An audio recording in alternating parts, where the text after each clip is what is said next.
Aire frío, de Howard Philip Lovecraft. Me piden que explique por qué temo a las corrientes de aire frío, por qué tiemblo más que otros al entrar en una habitación fría. Parece como si sintiera náuseas y repulsión cuando el fresco viento del ocaso se desliza entre la calurosa atmósfera de un apacible día otoñal. Según algunos reacciono frente al frío, como otros lo hacen frente a los malos olores, impresión que no negaré. Lo que haré es referir el caso más espeluznante que me ha sucedido para que ustedes juzguen en consecuencia si constituye o no una razonada explicación de esta particularidad. Es una equivocación creer que el horror se asocia íntimamente con la oscuridad, el silencio y la soledad. Yo lo sentí en plena tarde, en pleno ajetreo de la gran urbe y en medio del bullicio propio de una destartalada y modesta pensión, en compañía de una prosaica patrona y dos fornidos hombres. En la primavera de 1923 había conseguido un trabajo rutinario y mal pagado en una revista de la ciudad de Nueva York. Y viéndome imposibilitado de pagar un sustancioso alquiler, me mudé de una pensión barata a otra que reuniera las cualidades mínimas de limpieza, un mobiliario decente y un precio lo más razonable posible. Pronto comprobé que no quedaba más remedio que elegir entre soluciones malas, pero tras algún tiempo recalé en una casa situada en la calle 14 Oeste que me desagradó bastante menos que las otras en que me había alojado hasta entonces.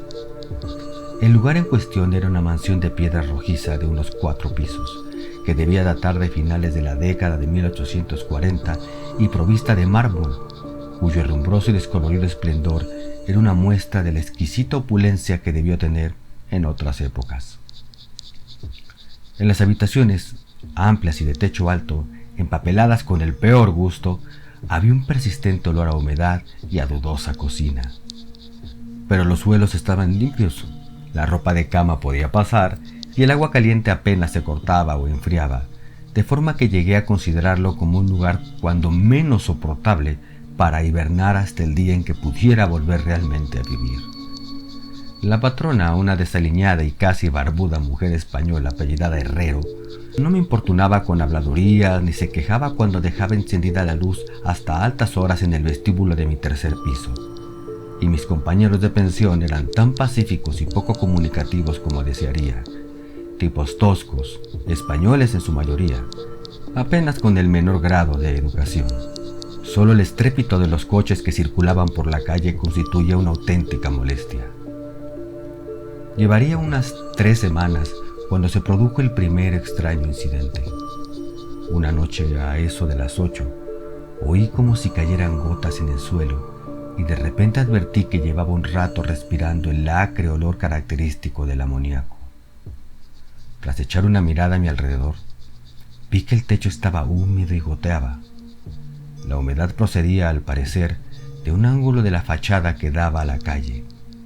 Deseoso de cortarla en su origen, me dirigí apresuradamente a la planta baja para decírselo a la patrona, quien me aseguró que el problema se solucionaría de inmediato.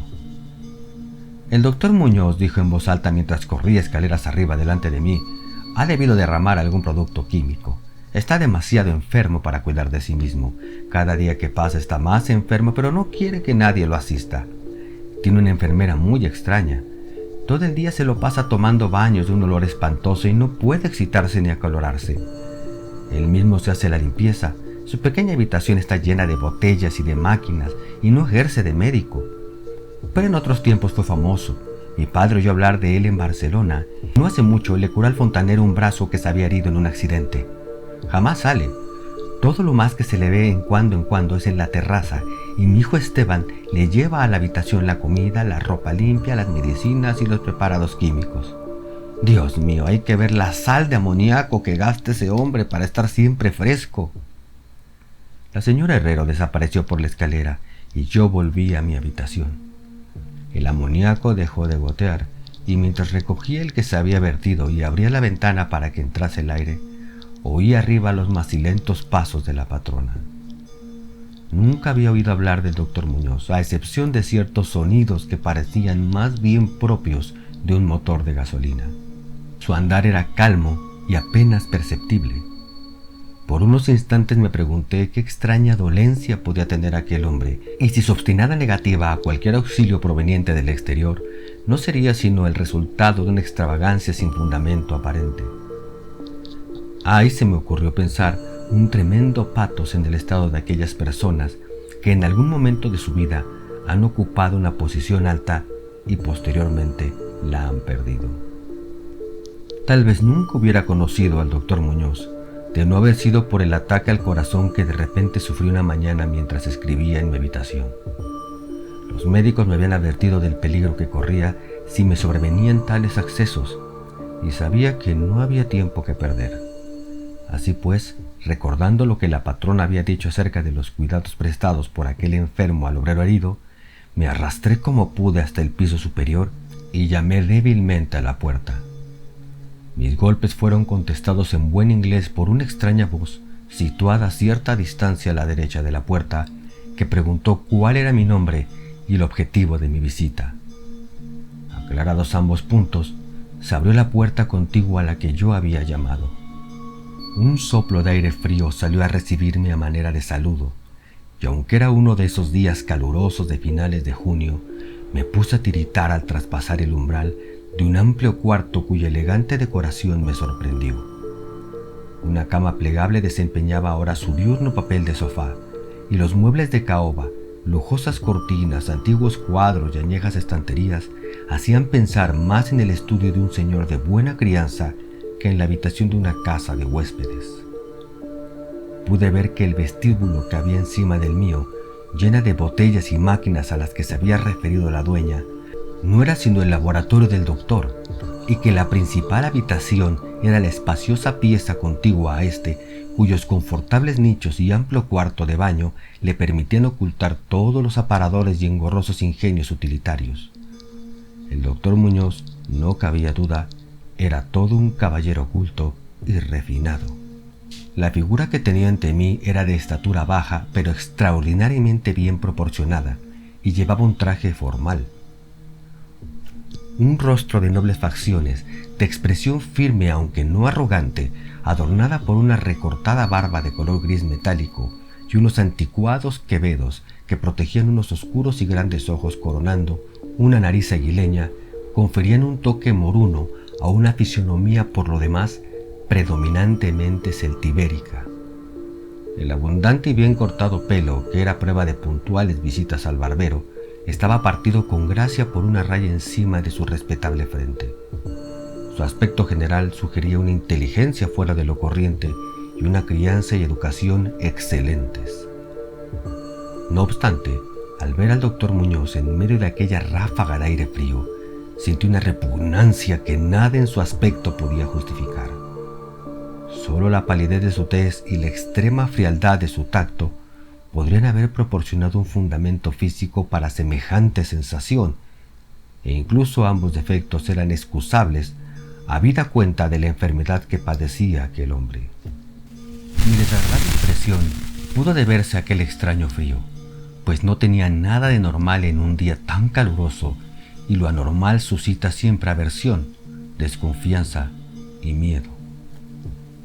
Pero la repugnancia se dio ante la admiración, pues las extraordinarias dotes de aquel singular médico se pusieron al punto de manifiesto a pesar de aquellas heladas y temblorosas manos por las que parecía no circular sangre. Le bastó una mirada para saber lo que me pasaba, siendo sus auxilios de una destreza magistral. Al tiempo, me tranquilizaba con una voz finamente modulada, aunque hueca y carente de todo timbre, diciéndome que él era el más implacable enemigo de la muerte y que había gastado su fortuna personal y perdido a todos sus amigos por dedicarse toda su vida a extraños experimentos para hallar la forma de detener y extirpar la muerte. Algo de benevolente fanatismo parecía advertirse en aquel hombre, mientras seguía hablando en un tono casi locuaz al tiempo que me auscultaba el pecho y mezclaba las drogas que había cogido de la pequeña habitación destinada al laboratorio hasta conseguir la dosis debida. Evidentemente, La compañía de un hombre educado debió parecerle una rara novedad en aquel miserable antro, de ahí que se lanzara a hablar más de lo acostumbrado a medida que rememoraba tiempos mejores. Su voz tenía un efecto sedante, y ni siquiera pude percibir su respiración mientras las fluidas frases salían con un exquisito esmero de su boca. Trató de distraerme de mis preocupaciones hablándome de sus teorías y experimentos, y recuerdo con qué tacto me consoló acerca de mi frágil corazón, insistiendo en que la voluntad y la conciencia son más fuertes que la vida orgánica. Decía que si lograba mantenerse saludable y en buen estado el cuerpo, se podía, mediante la ciencia de la voluntad y la conciencia, conservar una especie de vida nerviosa, cualesquiera que fuesen los graves defectos, disminuciones o incluso ausencias de órganos específicos que se sufrieran. Algún día, me dijo medio en broma, me enseñaría cómo vivir, o al menos a llevar una cierta existencia consciente, sin corazón.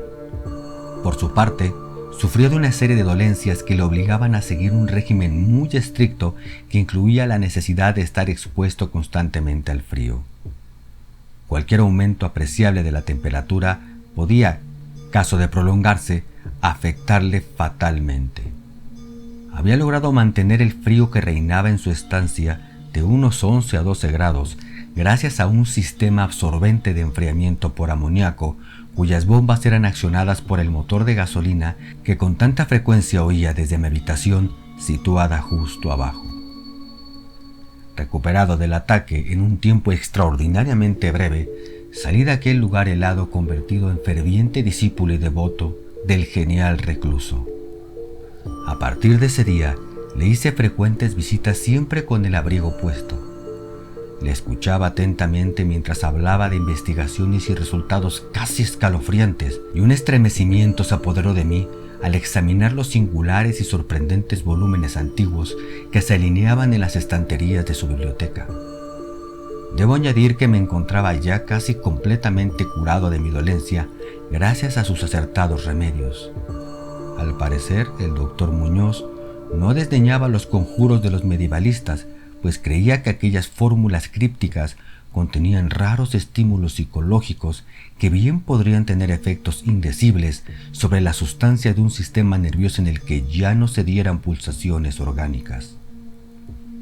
Me impresionó lo que me contó del anciano doctor Torres, de Valencia, con quien realizó sus primeros experimentos y que le atendió a él en el curso de la grave enfermedad que padeció 18 años atrás y de la que procedían sus actuales trastornos. Al poco tiempo de salvar a su colega, el anciano médico sucumbió víctima de la gran tensión nerviosa a que se vio sometido. A medida que transcurrían las semanas, observé con dolor que el aspecto físico de mi amigo iba desmejorándose, lenta pero irreversiblemente, tal como me había dicho la señora Herrero. Se intensificó el lívido aspecto de su semblante y su voz se hizo más hueca e indistinta. Sus movimientos musculares perdían coordinación y su cerebro y voluntad desplegaban menos flexibilidad e iniciativa. El doctor Muñoz parecía darse perfecta cuenta del empeoramiento y poco a poco su expresión y conversación fueron adquiriendo un matiz de horrible ironía que me hizo recobrar algo de la indefinida repugnancia que experimenté al conocerle. El doctor Muñoz adquirió con el tiempo extraños caprichos, aficionándose a las especias exóticas y al incienso egipcio, hasta el punto de que su habitación se impregnó de un olor semejante al de una tumba de los faraones. Al mismo tiempo, su necesidad de aire frío fue en aumento y con mi ayuda amplió los conductos de amoníaco de su habitación y transformó las bombas y sistemas de alimentación de la máquina de refrigeración hasta lograr que la temperatura descendiera a un punto entre 1 y 4 grados. Y finalmente, incluso a 2 bajo cero. El cuarto de baño y el laboratorio conservaban una temperatura algo más alta a fin de que el agua no se helara y pudiera darse los procesos químicos. El huésped que habitaba en la habitación contigua se quejó del aire glacial que se filtraba a través de la puerta de comunicación, así que tuve que ayudar al doctor a poner unos tupidos cortinajes para solucionar el problema. Una especie de creciente horror desmedido y morboso pareció apoderarse de él. No cesaba de hablar de la muerte, pero estallaba en sordas risas cuando, en el curso de la conversación, saludía con suma delicadeza cosas como los preparativos para el entierro o los funerales. Con el tiempo, el doctor acabó convirtiéndose en una desconcertante y desagradable compañía, pero en mi gratitud por haberme curado, no podía abandonarle en manos de los extraños que le rodeaban, así que tuve buen cuidado de limpiar su habitación y atenderle en sus necesidades cotidianas. Asimismo, le hacía sus compras aunque no salía de mi estupor ante algunos de los artículos que me encargaba comprar en las farmacias y almacenes de productos químicos. Una creciente e indefinible atmósfera de pánico parecía desprenderse de su cuarto.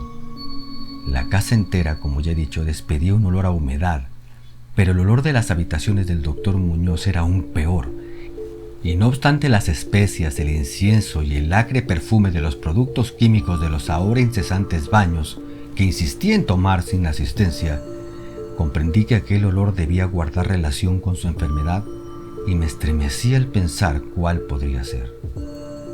La señora Herrero se santiguaba cada vez que se cruzaba con él y finalmente lo abandonó por entero en mis manos, no dejando siquiera que su hijo Esteban siguiese haciéndole los recados.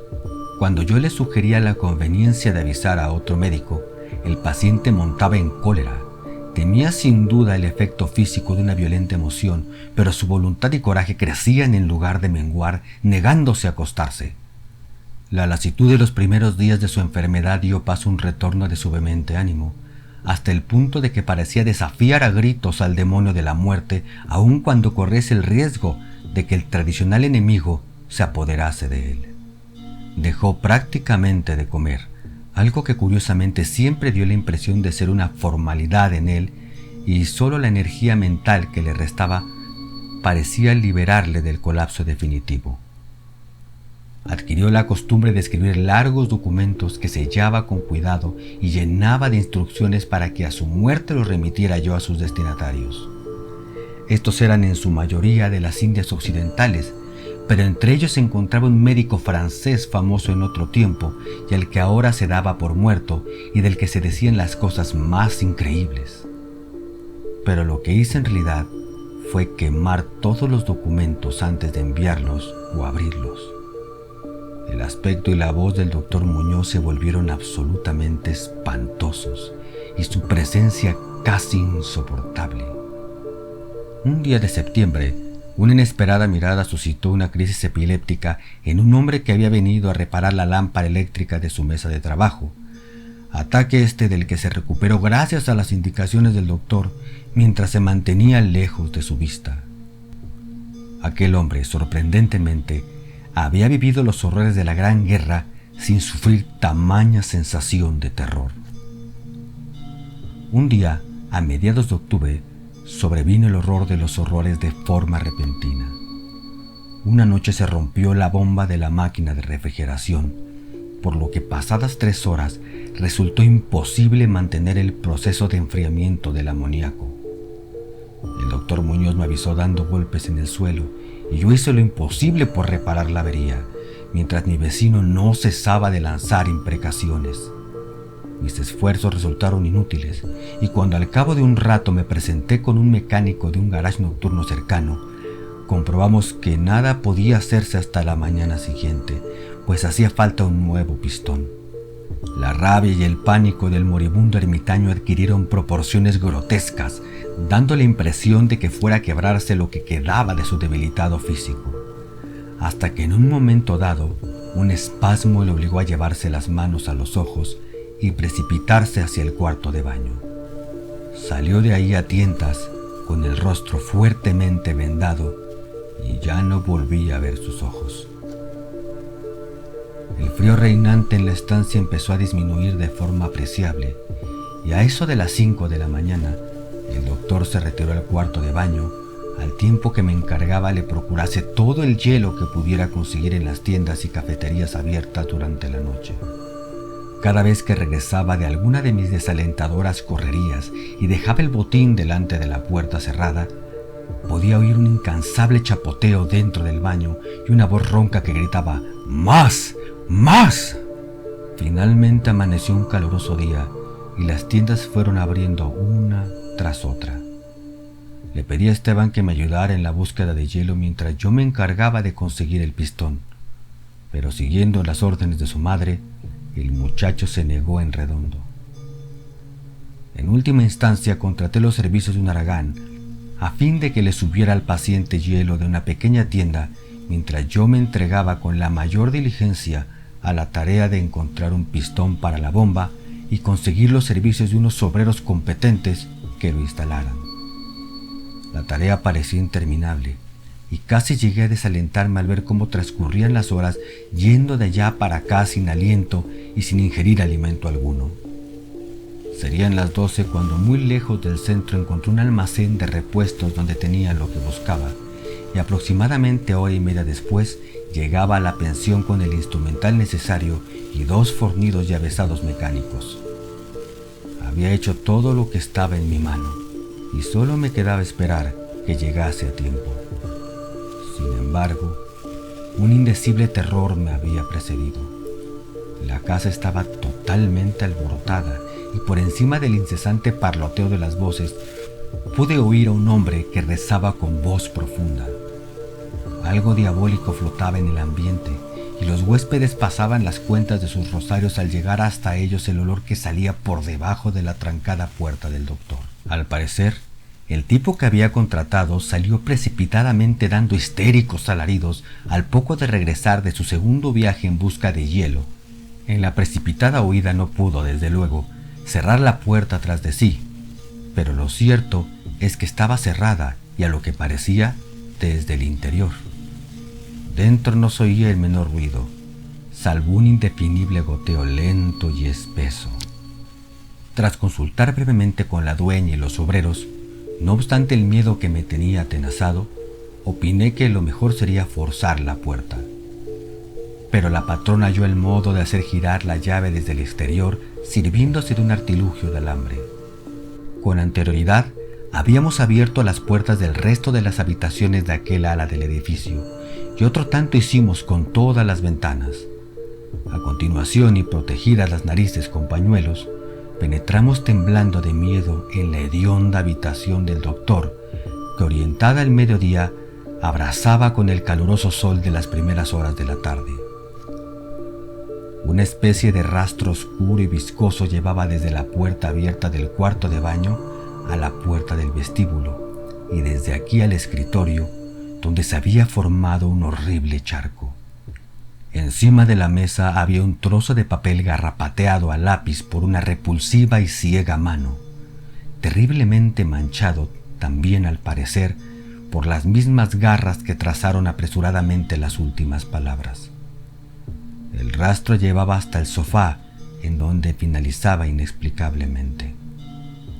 Lo que había o hubo en el sofá es algo que no puedo ni me atrevo a decir aquí. Pero esto es lo que, en medio de un estremecimiento general, descifré del embadurnado papel antes de sacar una cerilla y prenderle fuego. Lo que conseguí descifrar aterrorizado mientras la patrona y los 2 mecánicos salían disparados de aquel infernal lugar hacia la comisaría más próxima para balbucear sus incoherentes historias.